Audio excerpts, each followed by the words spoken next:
We've all seen it.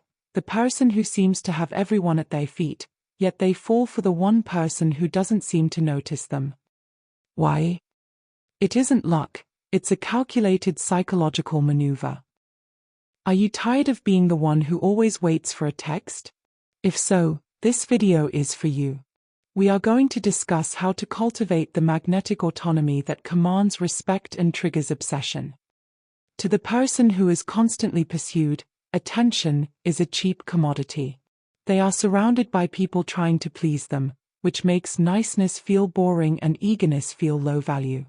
If you want to capture the heart of someone who has everyone, you have to stop being an option and start being a destination. The most effective way to flip the script is a strategy one call high-value positioning. It's based on a simple psychological truth: we value what we cannot easily obtain. Consider the dynamic that finally ended the streak of one of the world's most famous unseducible bachelors. For nearly 2 decades, George Clooney was the ultimate target. Countless women tried to win him by being doting, beautiful, or perfectly available. It never worked. Then came Amal. She wasn't a fan waiting for his call. She was a high-powered international human rights barrister with a life so intense and fulfilling that she was actually too busy to accept his first invitation. By staying centered in her own world, she shifted the gravity of the relationship.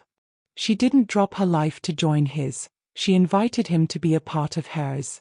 She wasn't an option in his busy schedule, she was a peer whose time had to be earned. Why this works? When you have your own fantasy world, a life filled with your own passions, career goals, and social circles, you radiate a natural non-neediness. This is the ultimate psychological trigger for someone who is used to being chased. When you don't automatically prioritize them, you create a void in their ego. They start to wonder, why isn't this person falling at my feet like everyone else? What do they have that I don't know about? Suddenly, the one who has everyone is the one doing the pursuing. They aren't just attracted to your looks, they are seduced by your autonomy. Taking the lead. Seduction isn't about the words you say, it's about the space you occupy. Most people spend their lives trying to be enough for someone else.